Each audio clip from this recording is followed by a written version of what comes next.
मैं मंजुला राय, राम गुलाम राय online classes में आज मैं आपको ज्वालामुखी के बारे में बताऊंगी। सबसे पहले मैंने आपको भूपटल पर परिवर्तनकारी दो बल के बारे में बताया था, जो दो प्रकार के होते हैं, अंतर्जात बल और बहिर्जात बल। अंतर्जात बल भी दो प्रकार के होते हैं, एक हमारा आकस्मिक बल और दूसरा पटल विरूपणी बल होता है। तो जिसके अंतर्गत आकस्मिक बल के अंतर्गत हमारा ये ज्वालामुखी आता है। तो ज्वालामुखी का उद्गार कैसे होता है और ये कहाँ से आता है? जो एथनोस्फीयर होता है उसमें जब जो मैग्मा होता है बहुत गर्म हो जाता है, उसमें वाष्प वगैरह, तो वो क्या होता है कि पृथ्वी का जहाँ भाग, जो स्थल भाग हमारा जो होता है वो पतला जहाँ पाता है, वहाँ पर वो वहाँ से बाहर निकलने का प्रयास करता है। तो सबसे पहले वहाँ भूमि पर थोड़ा सा उभार आता है, उभार के बाद एक छिद्र होता है और छिद्र या दरार पड़ती है, और जिस छिद्र और दरार के माध्यम से वो लावा जो मैग्मा होता है वो लावा के रूप में बाहर आके ज्वालामुखी का उद्गार होता है। अब तो जो ज्वालामुखी का उद्गार होता है वो दो प्रकार से, जैसे ज्वालामुखी जो क्रिया करती है एक होती है भूस्थल के ऊपर और भूस्थल के नीचे। भूस्थल के ऊपर जैसे ज्वालामुखी है, ज्वालामुखी निकलता है, ज्वालामुखी के साथ हमारा धरातलीय प्रवाह आता है, ग्रेसर आता है, और उसके साथ साथ हमारा विभिन्न प्रकार के जो भी हमारे जैसे हमने गर्म जल के स्रोत होते हैं, ये सब हमारे भूस्थल के ऊपर होते हैं। फिर आंतरिक भूस्थल के अंदर भी ये ज्वालामुखी जो मैग्मा बाहर नहीं आ पाता, वो जो अंदर रह जाता है मैग्मा, वो भी बहुत लंबे समय के बाद शीतल होता है, ठंडा होकर विभिन्न रूप ले लेता है, जिसके विभिन्न रूप होते हैं। जैसे जो गुंबद के आकार का अगर जो ठंडा हुआ भूतल के अंदर होता है उसको बैरोथिक कहते हैं। फिर अगर हमारा उसके छतरी नुमा होता है उसको लैकोथिक कहते हैं। फिर उसी तरह होता है फैकोथिक होता है, जो हमारी लहरदार ठंडा हो जाता है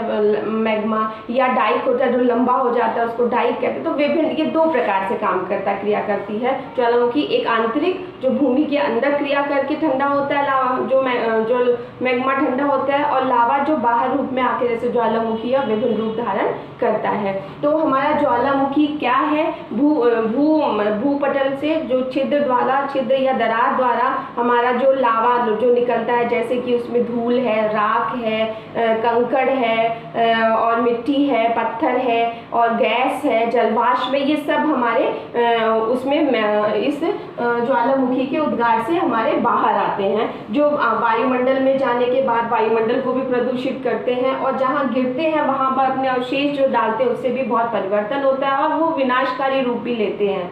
तो अब आते हैं, सबसे पहले मैंने बताया कि ज्वालामुखी किसे कहते हैं और उसका वो कितने दो प्रकार से वो क्रिया करते हैं। अब आते हैं तो ज्वालामुखी जो निकलता है वो क्या क्या उसमें निकलता है। जैसे ज्वालामुखी जो यहाँ पर हमारा निकल रहा है मैग्मा जो हमारा लावा के रूप में निकलता है, उसमें सबसे ज़्यादा पाया जाता है हमारा जल वाष्प। उसकी मात्रा मानी जाती है कि 60% से 90% जो होता है वो हमारा क्या होता है? जल वाष्प होता है। उसके साथ साथ विभिन्न गैसें इसमें पाई जाती हैं जो बहुत हानिकारक भी होती हैं। जैसे इसके अंदर पाया जाता है सबसे पहले carbon dioxide, carbon monoxide, nitrogen पाया जाता है, उसके साथ हाइड्रोजन पाया जाता है, हाइड्रोजन क्लोराइड पाया जाता है, और इसके साथ जो नाइट्रेट गैस होती है वो जो हानिकारक, ये सारी इसके साथ गैस भी निकलती है। इसके साथ साथ कुछ पदार्थ निकलते हैं, जैसे जो ठोस पदार्थ निकलते हैं, जैसे कि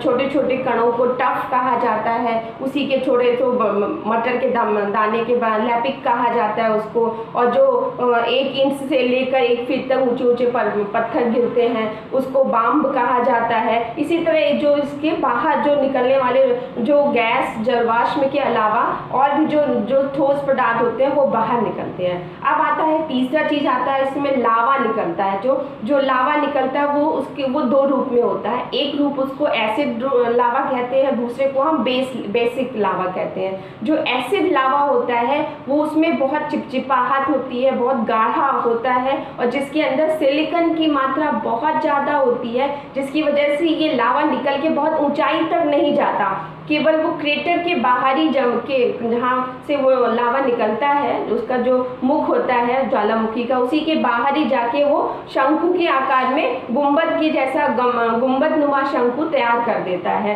तो इसका सबसे अच्छा उदाहरण है जो एसिड लावा का, वो स्ट्रॉम्बेली जो हमारा भूमध्य सागर में है, स्ट्रॉम्बेली इसके लिए सबसे उसका उदाहरण है। उसके साथ साथ एक और है वहाँ पर पाई डी डॉम करके आता है फ्रांस में, वो भी हमारा एसिड लावा का उदाहरण है। दूसरा हमारा बेसिक लावा। बेसिक लावा क्या होता है, जैसे एसिड लावा बहुत गाढ़ा और मोटा टाइप का होता है, उसी तरह एसिड लावा जो होता है वो बहुत हल्का और पतला होता है, जो धरातल पर आसानी से फैल जाता है, जिसके अंदर सिलिकॉन की मात्रा बहुत कम होती है। ये जो जहाँ जमता है वहाँ पर चपटा शंकु या शिल्ड शंकु का निर्माण करता है। ठीक है, तो ये हमारे दो तो हमारे जो उससे निकलने वाला जो लावा निकलने वाला है उसमें वाष्प है, वाष्प के साथ विभिन्न गैसें मैंने आपको बताया। फिर उसके साथ जो पदार्थ निकलते हैं, जो छोटे कंकड़ हैं, बड़े कंकड़ हैं, या विभिन्न प्रकार के हमारी जो चट्टानें गिरती हैं। उसके साथ साथ मैंने आपको बताया कि जो इसके अंदर लावा निकलता है वो दो प्रकार का है, एक एसिड लावा और एक हमारा बेसिक लावा। अब आते हैं कि इसका निर्माण, जो इसके अंग हैं, ज्वालामुखी के अंग क्या क्या होते हैं। सबसे पहले हम आपको बताएंगे कि ये जो ज्वालामुखी जब निकलने वाला होता है तो वो उभार लेता है, जमीन का उभार लेता है। उसके बाद उसमें एक दरार, जो उभार लेता है वो हमारा शंकु के आकार का बन जाता है, जो उभार आता है। उसके बाद क्या होता है, उसमें एक छिद्र होता है, छोटा सा छिद्र या दरार पड़ती है, जिसके माध्यम से क्या होता है कि वो हमारा लावा बाहर आने लग जाता है। तो यही जो छिद्र होता है, पहले इसको ज्वालामुखी छिद्र करते हैं, फिर ये लावा आते आते ये थोड़ा सा बड़ा हो जाता है, तो इसको हम क्या कर देते हैं, क्रेटर। इसको क्या कहते हैं, हम क्रेटर कह देंगे। और फिर क्रेटर से ये लावा पूरा हमारा बाहर आने लग जाता है। उसके बाद क्रेटर के साथ साथ जहाँ से ये लावा आता है, इसको क्या कहते हैं, ज्वालामुखी नली। इसी के नाम से ये जो ज्वालामुखी नली है, ये भूतल के अंदर से जो मैग्मा है, वो मैग्मा के रूप में लावा हमारा बाहर आता है। उसके बाद जब ये लावा यहाँ इकट्ठा होता जाता है, शंकु के आकार का ये हमारा लावा इकट्ठा होते होते क्या बन जाता है, हमारा ज्वालामुखी पर्वत बन जाता है। और एक और बात, जब यही क्रेटर का मुंह बहुत बड़ा हो जाता है और बड़ा होके क्रेटर अंदर को धंस जाता है, तो उस आकार को हम क्या कहते हैं, कोल्डेरा। कोल्डेरा किसका रूप है, पहले छिद्र हुआ, छिद्र से क्रेटर बना, क्रेटर से हमारा क्रेटर जब धरातलीय परिवर्तन के कारण अंदर धंस जाता है तो वो हमारा कोल्डेरा बनता है। ठीक है, अब जब ये क्रेटर, इसके साथ साथ जब ये लावा शांत हो जाता है, मतलब जब ये ज्वालामुखी शांत हो जाता है, तो ये जो हमारा क्रेटर के ऊपर जो गुंबदनुमा दो पहाड़ बन के तैयार हो जाता है, तो इसके अंदर क्या हो जाता है, जल इकट्ठा हो जाता है, जो हमारा क्रेटर झील का निर्माण करता है। यहाँ पर ये पर्यटन के लिए बहुत अच्छा माना जाता है, ये क्रेटर झील यहाँ पर। तो हमने आपको इसके विभिन्न अंग बताए, जैसे हमारी ये गर्भ से जब नाला जो ज्वालामुखी लावा बाहर आता है, इसको ज्वालामुखी नली कहते हैं, जहाँ से आता है उसे क्रेटर या विवर या ज्वालामुखी मुख कहते हैं। और जब ये क्रेटर ठंडा हो जाता है ज्वालामुखी, तो उसी में पानी जमा हो जाता है, इसको क्रेटर झील कहते हैं। ज्वालामुखी पर्वत जो लावा जब ठंडा होके शंकु के आकार का पर्वत बन जाता है, उसको हम ज्वालामुखी पर्वत कहते हैं। और क्रेटर का ही रूप हमारा कोल्डेरा है, जब वो बहुत समय बाद जब वो बहुत बड़ा उसका मुंह घेरा बड़ा हो जाता है और क्रेटर अंदर धंस जाता है, जो उभार आता है उसको हम कोल्डेरा कहते हैं। तो ठीक है बेटा, हमने ये क्लियर किया इसके अंग कौन कौन से हैं। इसके साथ साथ अब आता है कि ज्वालामुखी कितने प्रकार के होते हैं। ज्वालामुखी 3 प्रकार के होते हैं। कौन कौन से, सक्रिय ज्वालामुखी, सुप्त ज्वालामुखी और शांत ज्वालामुखी। अब आते हैं बेटा कि सक्रिय ज्वालामुखी जो होता है, वो ज्वालामुखी जहाँ पर हमेशा लावा निकलता रहता है, वो कभी शांत नहीं होता, वहाँ ज्वालामुखी का उद्गार हमेशा होता है, उसको हम सक्रिय ज्वालामुखी कहते हैं। जो सबसे अच्छा इसका उदाहरण है हमारा स्ट्रॉम्बेरी, जो भूमध्य सागर के एक द्वीप में है, जिसमें हमेशा ज्वालामुखी निकलने की वजह से हमेशा वो कैसा होता है, प्रकाश हमेशा प्रकाशमय वातावरण वहाँ का होता है, इसीलिए स्टॉर्म वैली ज्वालामुखी को ही हम भूमध्य सागर का प्रकाश स्तंभ भी कहते हैं। उसी तरह सक्रिय ज्वालामुखी इटली में एटना ज्वालामुखी है, बहुत फेमस है। और सबसे ऊंचा जो ज्वालामुखी है वो दक्षिणी अमेरिका में कोटोपैक्सी ज्वालामुखी है, वो सबसे ऊंचा सक्रिय ज्वालामुखी है।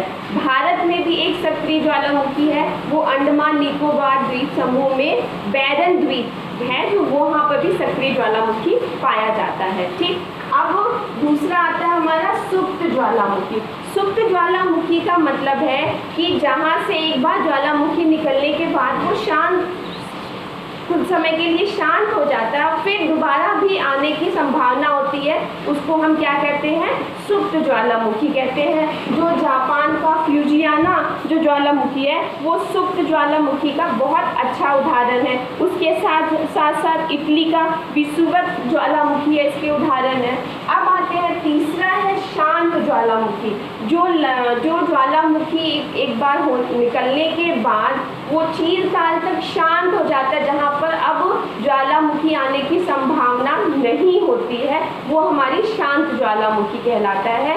जो शांत ज्वालामुखी है वहीं पर हमारी क्रेटर झील का निर्माण होता है। जब ज्वालामुखी शांत हो जाता है और वहाँ पर जो क्रेटर का जो हमारा बनता है उसके अंदर जल इकट्ठा हो जाता है, जो क्रेटर झील का निर्माण करता है, जो हमारे संयुक्त राज्य अमेरिका में ओरेगन जो जगह है वहाँ पर ये क्रेटर झील उसका बहुत अच्छा सक्रिय उदाहरण है इसका।